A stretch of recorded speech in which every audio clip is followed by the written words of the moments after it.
வணக்கம் வணக்கம். நான் அஸ்ட்ராலஜி ப்ரொஃபஸர் டாக்டர் விமலன். எனது வாடிக்கையாளர்கள், ஜோதிட பெருமக்கள், மாணவர்கள் மற்றும் புதிய மனிதர்கள், புதுசாக வந்திருக்கீங்க போல இருக்கு நிறைய பேர். நான் ஏற்கனவே இந்த வேத அங்கங்கள்னு சொல்லக்கூடிய வேதத்திலிருந்து எடுக்கக்கூடியதை 6 பாட்டாக பிரிச்சிருப்பாங்க. அந்த 6 பாட்டில் ஜோதிஷம் வேதங்களின் கண் போன்றது, வேதாங்கத்தின் கண் போன்றதுன்னு. அந்த ஜோதிடம் ஒரிஜினலாக மகரிஷி லகதாவால் தொகுக்கப்பட்ட யாஜுஷ ஜோதிஷான்னு சொல்லக்கூடியது தான் வேதாங்க ஜோதிடம். அதில் வானச்சாத்திர கருத்துக்கள் தான் இருந்ததே தவிர ஜோதிடமெல்லாம் கிடையாது. அங்கே மனிதனை பற்றின ஜோதிட விஷயங்களை பற்றி பேசலை. ஏன்னா வேத மந்திரங்கள் அத்தனையுமே சாக்ரிஃபைஸ், யாகங்கள் பூரா நிறைய மந்திரங்களை சொல்லக்கூடியது தான். அது இருக்கு யஜூர் சாம அதர்வம். சார் நீங்கள்லாம் சூத்திரன் சார், உங்களுக்கு எப்படி சார் இதெல்லாம் தெரியும்னு நினச்சிடாதீங்க. ஏகப்பட்ட விஷயங்களை இங்கிலீஷில் தொகுத்துட்டாங்க. தொடக்க காலத்தில் இதை யாரும் கேட்கக்கூடாது, யாரும் பார்க்கக்கூடாது, எங்கள் மத சடங்குகளின்னு சொல்லி மிகப்பெரிய கட்டுப்பாடுகள் இருந்ததாக நமக்கு கேள்வி. ஏன்னா ஒரு அற்புதமான சான்ஸ்கிரிட் லாங்குவேஜ் அழிஞ்சே போயிருக்கு. அற்புதமான லாங்குவேஜ். எங்களுடைய ஜோதிட நூல்கள் அத்தனையுமே அதுதானே சான்ஸ்கிரிட் லாங்குவேஜ். அது அழிஞ்சு போயிருக்குன்னா நான் ஒருவேளை அவங்க சொன்னதின் அடிப்படையில் இருக்கலாம் அப்படிங்கிறதா என்னுடைய கருத்தை தவிர எனக்கு அதனால் தெரியாது, நம்ம அதை பார்க்கல. ஆனால் இன்றைக்கி இங்கிலீஷ் ரொம்ப கொடைங்க. அவங்கவுங்க சான்ஸ்கிரிட்டை படிச்சுட்டு இங்கிலீஷில் எழுதுகிறாங்க, தமிழ்லையும் எழுதியிருக்காங்க. அதில் கிர்கிய சூத்ரான்னு தனியாக ஒரு புக் இருக்கும். என்கிட்ட இருக்கிறது ஹிந்து சம்ஸ்காராஸ், ராஜ்பாலி பாண்டே எழுதின இந்த புக்கு. இதை எனக்கு அப்போ எம்ஃபில் கைடாக இருந்தார் மதுரை காமராஜ் யூனிவர்சிட்டி சான்ஸ்கிரிட் டிபார்ட்மெண்ட்டில் வீரராகவன் ரீடர் போஸ்ட்டு. நல்ல அற்புதமான என்னுடைய நண்பர். அவர் தான் என்னை ஜோதிடத்துக்குள்ளே கொண்டு வரார். அவர் ஒரு டிபார்ட்மெண்ட்டு, அதாவது டிபார்ட்மெண்ட்டு கிடையாது, பட் அவங்க தான் டிப்ளமா அஸ்ட்ராலஜியை தொடங்கினாங்க. வகுப்பெடுக்க என்னுடைய ஜோதிட ஆஃபீஸுக்கு நான் ஜோதிடம் பார்ப்பேன், கணிதமெல்லாம் பார்ப்பேன். நீங்கள் வாங்க, உங்களை தாங்க தேடிக்கிட்டு இருக்கோம், நடத்துங்கன்னு. அவர் நடத்துவார். பட் அவர் சான்ஸ்கிரிட் ஸ்காலர் கொண்டு வந்தது. அப்புறம் நாங்கள் முயற்சி எல்லாம் பண்ணி என்னென்னமோ பண்ணி அப்புறமேல் டிபார்ட்மெண்ட்டை 2001 திறக்கிறாங்க இந்தியாவில். அந்த மனிதர் எனக்கு, நான் எம்ஃபில் பண்ணும்போது சடங்குகளில், இந்து சமய சடங்குகளில் ஜோதிடவியலின் பங்குன்னு நான் எம்ஃபில் பண்ணும்போது இந்த புக்கை வாங்கி கையில் கொடுத்தார். இந்த புக்கை வாங்கி கையில் கொடுத்து, இந்தாங்க சம்ஸ்காராஸ், இதை பாருங்கன்றார். அப்போ நமக்கு பல விஷயங்கள் தெரிகிறப்ப, இதுவும் தெரிகிறப்ப, தேடல் உள்ளே போகிறப்ப சம்ஸ்காராஸ். அதில் பார்த்தீங்கன்னா இந்த வேத அங்கங்களை சொல்லி தான் சொல்லணும். வேத அங்கங்களில் சந்தாஸ் அப்படின்னா அது கால்கள், கல்பா அப்படின்னா ஹேண்ட்ஸ், ஜோதிஷானா கண்கள், நிருக்தானா காதுகள், சிக்ஷானா நோஸ், அண்ட் வியாகரணா முகம். இந்த முகத்தில் இருக்கக்கூடிய பாட்டை அப்படியே வேதங்கள் இருக்கக்கூடிய 6 அங்கங்கள், சிக்ஷை, வியாகரணம், சந்தஸ், நிருத்தம், ஜோதிஷம் அண்டு கல்பம். அந்த சிக்ஷை, நிருத்தம், சந்தஸ், நிருத்தம், வியாகியானம், வியாகரணம், இதெல்லாம் வேத அளவு சொல்லு, மந்திர சொல்ல. அந்த வேத அங்கமாக வர்றப்ப ஜோதிஷம் கண்ணாக வருது. கல்பம் ரொம்ப முக்கியமான பாட்டு. அதுதான் 6 வேதங்களுக்குமே முக்கியமான, 4 வேதங்களுக்குமே முக்கியமான 6வது பாட்டு இந்த கல்பம். கல்பசூத்திரங்கள் நீங்கள் இன்னும் நல்லா கவனிக்கலாம். கல்பசூத்திரான்னு போட்டிங்கன்னா இவங்க புக்கு வந்துடும்.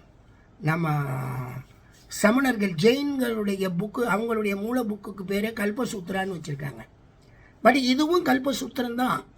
பட் இந்த சூத்திரம் 2ஆக பிரிச்சுருப்பாங்க.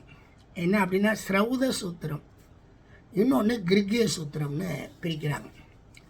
ஸ்ரௌத சூத்திரம் ரொம்ப பெரிய விஷயமாக சொல்லப்பட்டு அதுகளுக்கு நிறைய விசேஷங்கள் போகுது. பட் கிர்கிய சூத்திரங்கள், கல்பசூத்திரத்தில் இருக்க ஒரு பாட்டு கிர்கிய சூத்திரம். இன்றைக்கி கோத்திரம்னு சொல்லுவாங்க, கேள்விப்பட்டிருப்பீங்க. கிர்கியன் தான் கோத்திரமாக மாறிடுச்சு. காரணம் என்ன அப்படின்னு கேட்டிங்கன்னா, உங்களுக்கு இது இல்லை, அது என்னது, இன்றைக்கி அந்த கிரிகிய சூத்திரங்கள்லாம் இல்லை, வச்சுருக்காங்க. ஆபஸ்தம்ப, ஆஸ்வலாயன, பௌதாயனெல்லாம் சொல்லிக்கிட்டு இருப்பாங்களே தவிர மற்றபடி அது இல்லை. இப்போ அந்த சடங்கு முறையெல்லாம் இப்போ கிடையாது. இந்த சம்ஸ்காரங்கள்னு சொல்லக்கூடிய சடங்கு முறையெல்லாம் இப்போ பண்ண முடியாது. ஏன்னா ஹோமகுண்டம் வளர்க்கணும், பெரிய வேலை. அது சாக்ரிஃபைஸ் நிறைய, உயிர் பலி கொடுக்க வேண்டிய ஒரு ரிலீஜன். அப்படி கடவுளை அழகாக வேண்டி கும்பிட்ட ஒரு ரிலீஜன் ஹோமகுண்டம் வளர்த்து. எல்லாத்துலேயுமே அதை நீங்கள் வேதங்களில் தமிழில் இன்றைக்கி புக்கு போட்டிருக்காங்க.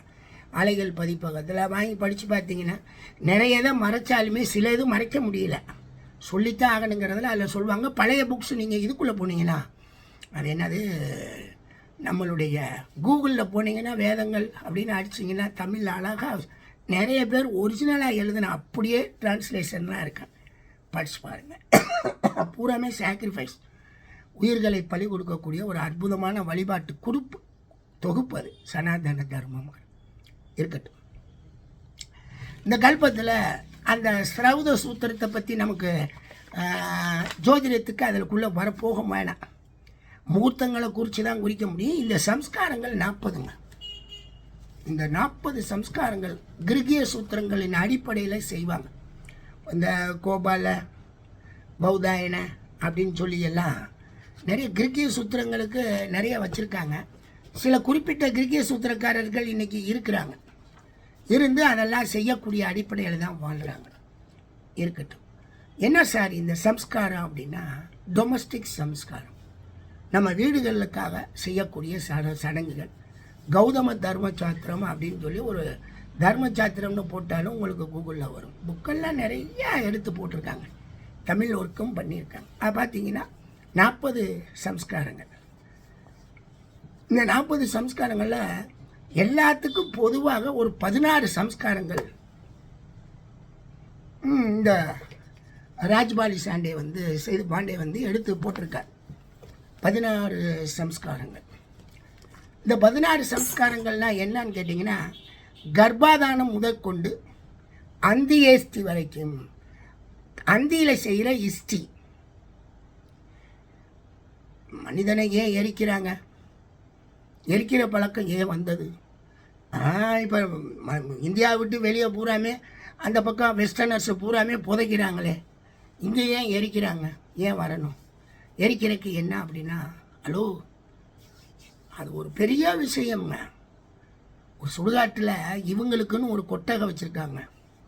ஆரிய சமாஜ்காரங்க, அவங்க தான் பேக் டு வேதாஸ்ன்னு சொல்லி தயானந்தர் சரஸ்வதிகள் இந்த சிலை வழிபாடுகள்லாம் கண்டனம் பண்ணி அதை பற்றி பரமேஸ்வரன் சார் என்கிட்ட பேசினார். சுத்தானந்த பாரதி தான் அந்த சத்யார்த்த பிரகாசத்தை தமிழில் மொழிபெயர்த்தார்.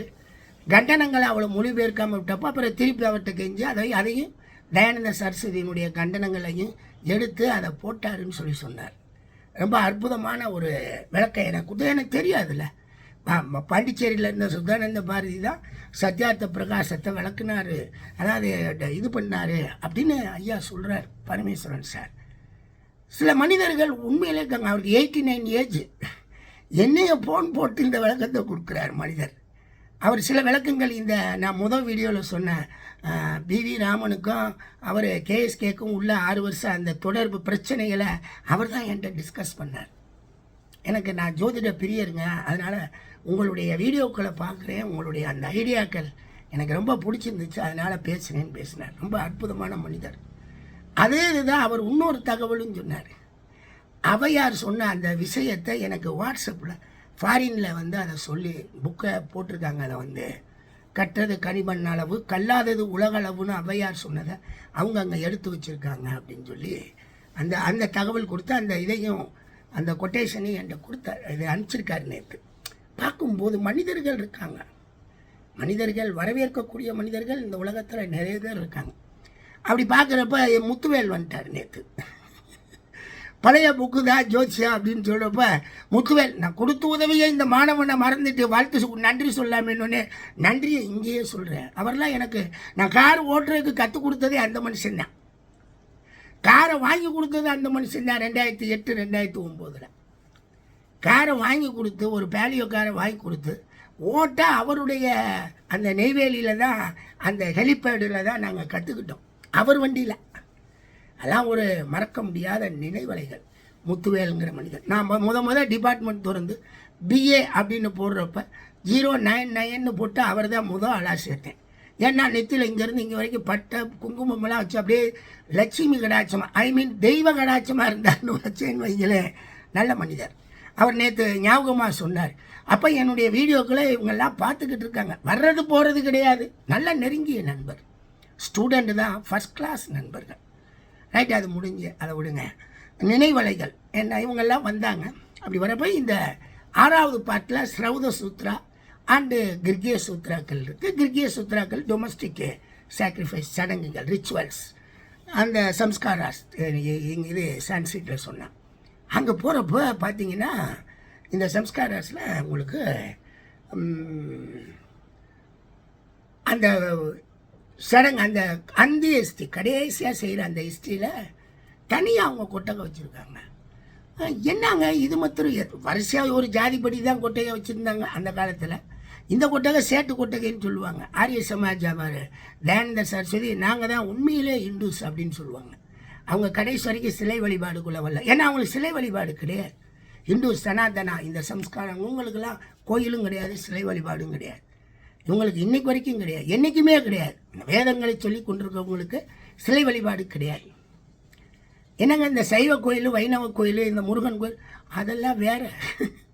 அதெல்லாம் சைவ மதம், தமிழ் மதம், வைணவ மதம், தமிழ் மதம்.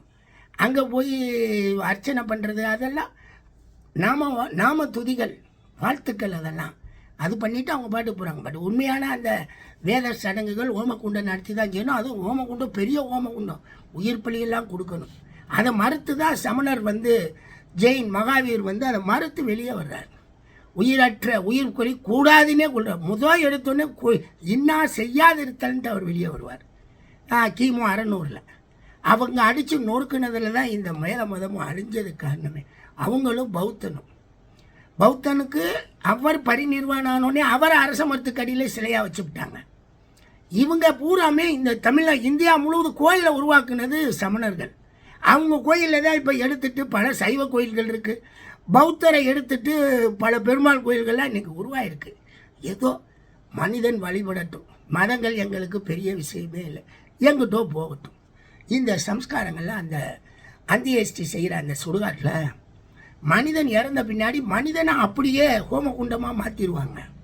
அந்த அந்தியேஷ்டி சூப்பராக போட்டிருப்பாங்க. அந்த ஹோமகுண்டமாக மாற்றி அவங்க அப்படியே அனுப்பாங்க. 2 வேதியர் 3 வேதியர் 4 பக்கமும் உட்காந்து வேத மந்திரங்களையும் சொல்லி எல்லாத்தையும் சொல்லி மனிதன் போவான். அதனால தான் எரிக்கிற சடங்கு வந்தது இந்தியாவில். இவங்க கொண்டு வந்தது நெருப்பவே வைத்து நெருப்பில் பலி கொடுத்தே இறைவனை வழங்கிய அந்த 33 தேவர்கள், நாட்டு 33 கோடி, அஷ்டவசுக்கள் 8, ஏகாதச ருத்ரர்கள் 11, துவாதச ஆதித்யர்கள் 12, இந்திரன் அண்ட் பிரஜாபதி. இந்த 33 பேருக்குமே என்னன்னு கேட்டிங்கன்னா இது கிடையாது, சிலையெல்லாம் கிடையாதுங்க, கோயிலும் கிடையாது. அஷ்டவசுக்கள் என்னான்னு கேட்டிங்கன்னா 8. அந்த 8 என்னன்னு கேட்டிங்கன்னா 5 ஐம்பூதங்கள், ஆகாயம், நிலம், நீர், நெருப்பு, காற்று, சூரியன், சந்திரன், 5 2 7 நட்சத்திரங்கள். ஆக இந்த மொத்தம் 8 தான் அஷ்டவசுக்கள். ஏன்னா ஏகாதச ருத்ரர்கள் 11 ருத்ரர்கள் சொல்லுவாங்க. அப்படின்னா என்ன, தச வாயுக்கள் உடலில் இருக்கக்கூடிய 10 வாயுக்களும் ருத்ரர்கள், 11வது ஆன்மா. இந்த 11 ருத்ரர்களை தான் ஏகாதச ருத்ரர்கள் வணக்கம். துவாதச ஆதித்யர்கள் 12 ஆதித்யர்கள், சூரியன், அதுதான் உங்களுக்கு 12 ஆதித்யர்கள். அந்த மொத்தம் சேர்ந்தது 31. இந்திரன் 32, பிரஜாபதி 33. இந்த 33 பேருக்குமே சடங்கு செய்யக்கூடிய அமைப்பு. இதை தயானந்த சரஸ்வதி தன்னுடைய மகரிஷி தயானந்த சரஸ்வதி தன்னுடைய சத்தியார்த்த பிரகாசத்தில் அதை விளக்கியிருக்கார். சூப்பராக இருக்குங்க. அவர் ஒரிஜினல் அந்த வேத சம்ஸ்காரங்க, பேக் டு வேதாஸ்ன்னு கூப்பிடுவாங்க. இருக்கட்டும், அது ஒரு பக்கம் இருக்கட்டும். என்னான்னு கேட்டிங்கன்னா இந்த அந்தியேஷ்டினா இது மாதிரி இறக்கும்போது அவரவே ஹோமகுண்டத்தாக்கி மனிதனவே ஹோமகுண்டமாக வச்சு மந்திரங்களை சொல்லி அனுப்புகிற இந்த ரிலீஜன் தொடக்க காலத்தில் கர்ப்பாதானத்திலேருந்து சடங்கை தொடங்கி அந்தியேஷ்டியில் முடிக்குது. 16 முக்கியமான சடங்குகளை எடுத்துக்கிட்டாங்க டொமஸ்டிக் சடங்காக. வீட்டில் செய்கிற சடங்காக இந்த 16 சடங்கு. என்னான்னு கேட்டிங்கன்னா கர்ப்பாதானம், குழந்தை பிறக்கிற, அதாவது சதுர்த்தி கர்மான்னு அதுக்கு இன்னொரு பேர். இன்றைக்கி நிஷேகம் சொல்கிறாங்க. ஒரு குழந்தை பூப்படைந்து 4வது நாள் செய்கிற சடங்கு இது. அந்த காலத்தில் மனு தர்மத்தில் எழுதப்பட்டிருக்கிறத மறந்துடக்கூடாது.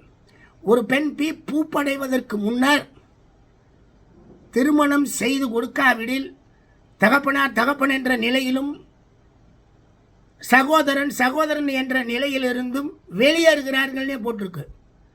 அப்படிங்கிறப்ப அந்த மனு தர்மத்தின்படி எல்லாரும் என்ன பண்ணாங்க, பூப்படைகிறதுக்கு முன்னாடியே கல்யாணம் பண்ணி வச்சுட்டாங்க.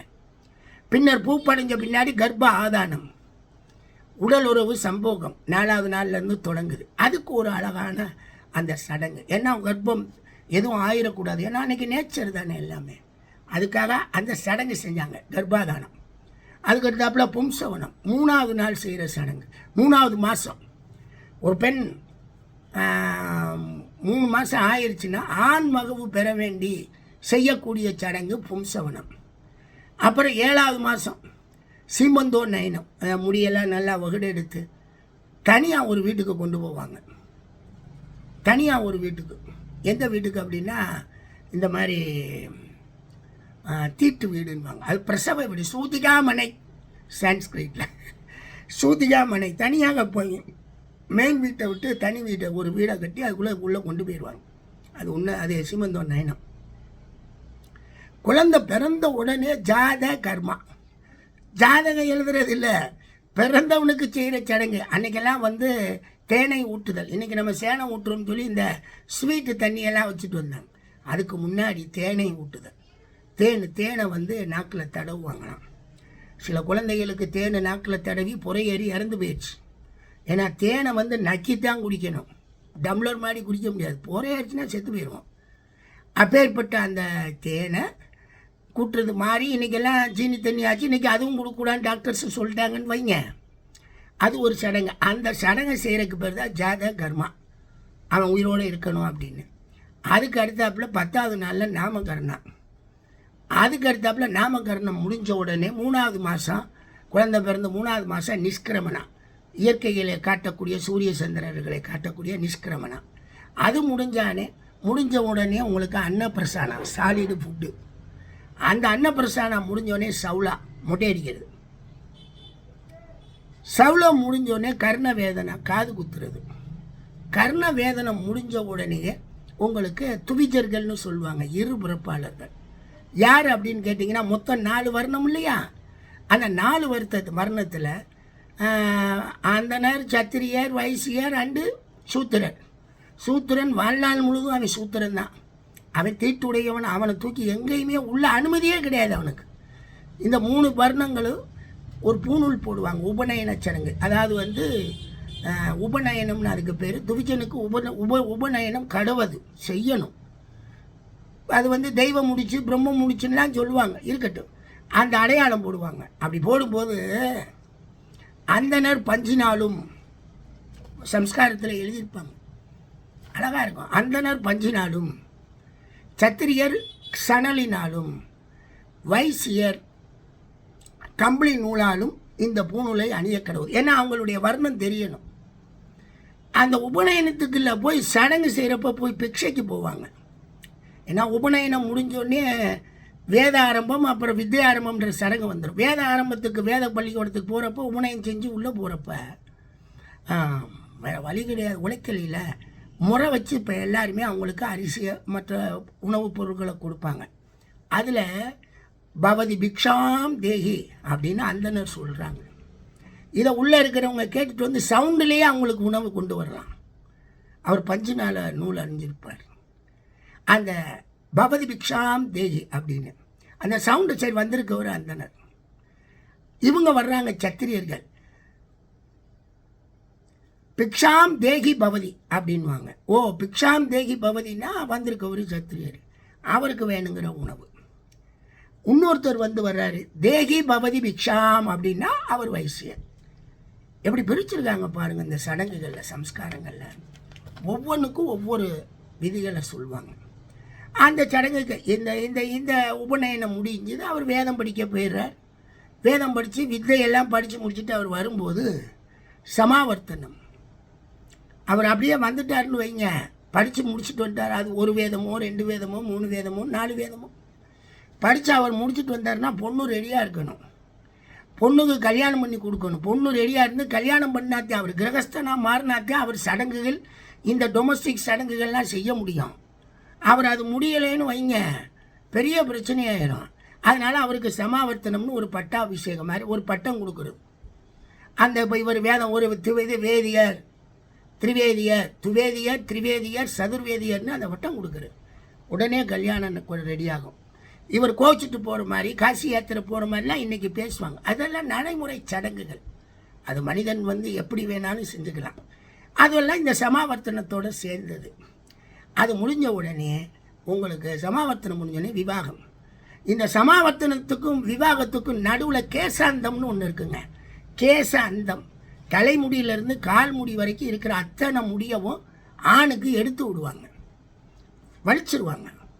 வலிச்சுட்டு தான் கல்யாணம் பண்ணணும். ஏன் கேசாந்தம் பண்ணணும் அப்படின்னு கேட்டிங்கன்னா, அந்த கேசாந்தம் பண்ணுறவங்களுக்கு அந்த தொழிலாளருக்கு பெண்ணு வீட்டுக்காரர் தான் பசுமாடு தானம் பண்ணணும். ஏன்னா அவர் சொல்கிறார் ஆண் ஃபிட்டான்னு. அந்த ஆண் ஃபிட்டுங்கிறது இவருக்கு முடி எடுத்தால் தெரிஞ்சிடும்ல. அதெல்லாம் சார் நுணுக்கமாக சில விஷயங்கள்லாம் இருக்கும். சடங்குகள் எவ்வளவோ விஷயங்கள். இந்த கேசாந்த சடங்குல எல்லாத்துக்குமே ஓமகுண்டம் நடத்தணும், எல்லாத்துக்கும் பசு தானம் பண்ணணும், எல்லா சடங்குக்கும் உண்டு. எல்லாமே டொமஸ்டிக் சாக்ரிஃபைஸ் தான்.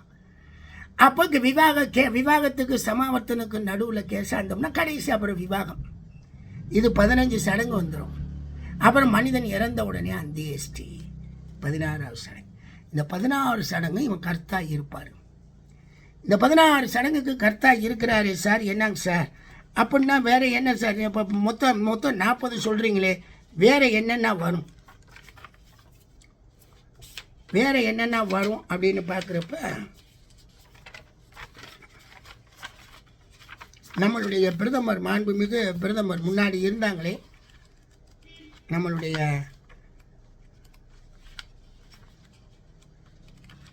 வாஜ்பேயி, அவரை வாஜ்பேயின்னு தான் நீங்கள் எல்லோரும் சொல்லுவீங்க. பட் அவர் பேர் வாஜ்பேயி இல்லை, அவர் பேர் அட்டல் பிகாரி. அட்டல்ஜி அப்படின்னு அழகாக கூப்பிடுவாங்க. அந்த மனிதன் இருந்தப்போ தான் எங்கள் டிபார்ட்மெண்ட் வந்தது, astrology department. Doctor Murli Manohar Joshi, doctor Hari Gautam, அவங்கெல்லாம் கொண்டு வந்தாங்க. இந்தியா முழுவதும் அஸ்ட்ராலஜி வரலான்னு கேஸு போட்டாங்க. அப்புறம் நம்மளுடைய ராஜேந்திர குமார் ஜஸ்டிஸ் 2004 to 2005 இருந்தாங்க. ஒரு 3 மாதம் இருந்தாங்க. அவங்க தான் இது இந்தியன் யூனிவர்சிட்டிஸில் எல்லாத்துலேயும் வரலாம் அப்படின்னு சொல்லி டிக்ளேர் பண்ணாங்க. நான் 2002 டிபார்ட்மெண்ட்டு தொடங்கிட்டேன். பட் 2004 தீர்ப்பு வந்தோடனே தான் மனசு வந்துச்சு. 4-5 தீர்ப்பு வந்தோடனே தான் அப்பா அப்படின்ட்டு பிஏ கொடுக்குறோம். அதெல்லாம் பெரும் போராட்டம். அந்த இதில் அவங்க அட்டல்ஜி அப்படின்னா அவர் என்னன்னு கேட்டிங்கன்னா, அப்போ வாஜ்பாய்ங்கிறது எப்படி சார் வருது அப்படின்னு கேட்டிங்கன்னா,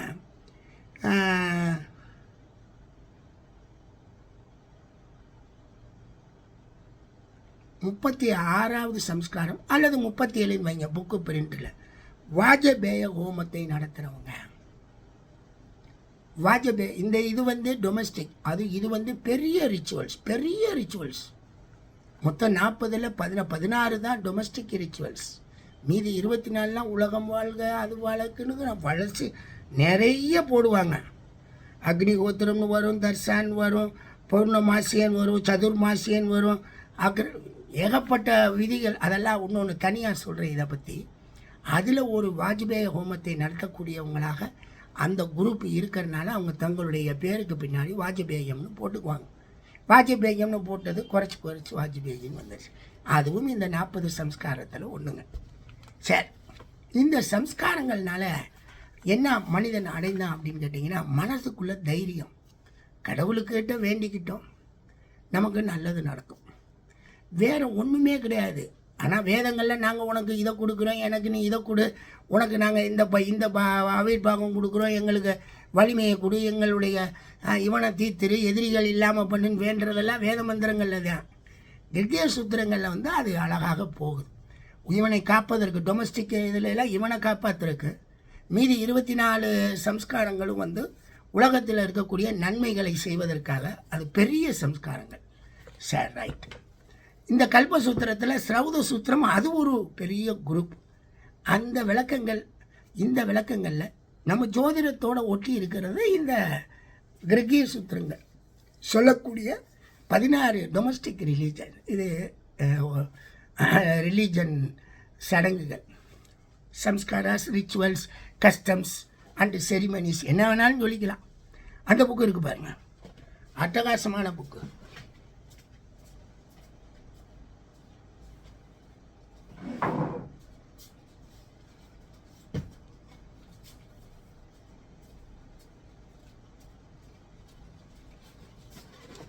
ஹிந்து மேனர்ஸ், கஸ்டம்ஸ் அண்ட் செரிமனிஸ்னு இந்த புக்கு. இதிலெல்லாம் நிறைய விஷயங்கள் இருக்குது. அனுபவப்பட்டு போய் எழுதின புக்கு இதெல்லாம். தமிழகத்திலையும் பல இடங்கள்லையும் போய் இருக்கட்டும். இந்த சடங்குகளை செய்கிறவங்க அந்த 6வது அங்கமான கல்பசூத்திராக்கள். கல்பசூத்திரத்தில் இருக்கக்கூடிய இந்த கிர்கிய சூத்திரத்தின் அடிப்படையில் இன்றைக்கி கிர்கியம் கிடையாது, அதுக்கு பதிலாக கோத்திரம்னு வச்சுருக்காங்க. அது அவங்களுடைய பிரிவை சொல்லக்கூடிய விஷயமாக இருக்குது. ரைட்.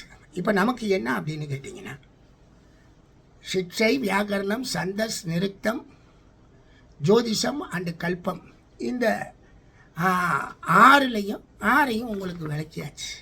இந்த ரிலீஜனில் சார் நல்லா கவனிக்கணும், இது அந்த ரிலீஜன், நம்ம ரிலீஜன் இல்லை, இது தமிழர்களுடைய ரிலீஜன் இல்லை. தமிழர்களுக்கும் இந்த சடங்குகளுக்கும் எந்த சம்பந்தமும் இல்லை. அவங்க இதுக்குள்ளே இந்த சடங்கை செய்யவும் முடியாது, பார்க்கவும் முடியாது, கேட்கவும் முடியாது. இதுதான் உங்களுக்கு அந்த இந்து மதம் சனாதன தர்மத்தினுடைய ஒரிஜினாலிட்டி. அடுத்த செக்ஷனை அடுத்தடுத்து உங்களுக்கு சொல்கிறேன். இந்த இந்து சம்ஸ்காராஸ் ஒரு தமிழர் கூட செஞ்சுருப்பாங்களான்னு தெரியல. ஏன்னா மேக்சிமம் தமிழர்கள் சூத்திரர்களாக தான் வச்சுருக்காங்க, அந்தணர்கள்லாம் கிடையாது. அவங்களில் ஒரு குரூப் செஞ்சுருக்கலாம், பார்த்துருக்கலாம், அது நமக்கு தெரியாது. அவங்க வர்றப்போ இங்கே சடங்குகள் எப்படி இருந்துச்சுன்னு நமக்கு தெரியாது. ஏன்னா சொல்லப்படக்கூடிய விஷயங்கள் அந்த துவிஜர்கள் தான் இந்த சடங்குகளை செய்ய முடியும், அவங்களுடைய ரிலீஜனில் இருக்கக்கூடியதில். நான் இதை எங்கே விளக்க வந்தேன்னா, இந்த வேதாங்கத்தில் 5வது அங்கமான கண் போன்ற ஜோதிஷங்கிறது அது அஸ்ட்ரானமி தானே தவிர அஸ்ட்ராலஜி அல்ல. அப்படிங்கிறதுக்காக இந்த 6 அங்கங்களையும் சொல்லணும். 6 அங்கங்களுக்கு சொல்லப்பட்ட பார்ட்ஸ். ஜோதிஷம் கண்ணுன்னா என்ன, சந்தஸ் லெக்கு கால்கள், கல்பா கைகள், நிருக்தா காதுகள், சிக்ஷா நோஸுகள், நோஸு மூக்கு, வியாகரணம் ஃபேஸு. புரிஞ்சுக்கங்க. இந்த கல்பசூத்திரங்கள் இவ்வாறு பிரிஞ்சு நிறைய கிடக்கு. நீங்கள் போங்க, உள்ள கூகுளுக்குள்ளே போங்க, எக்கச்சக்கமாக பதிஞ்சு போட்டிருக்காங்க மக்கள். எல்லாருமே கொடையாளருங்க. யாருக்கும் எதுவும் தெரியக்கூடாதுன்னு இல்லாமல் எல்லாருக்கும் எல்லாம் தெரியணுங்கிற அடிப்படையில் எல்லாமே இருக்குது. மேக்சிமம் இங்கிலீஷில் இருக்குது, மினிமம் சான்ஸ்கிரிட்டில் இருக்கலாம், அதை விட குறைச்சலாக தமிழ்லையும் இருக்குது. பாருங்கள். நன்றி நன்றி எனது வாடிக்கையாளர்களே, நண்பர்களே, மாணவர்களே. தேங்க்யூ.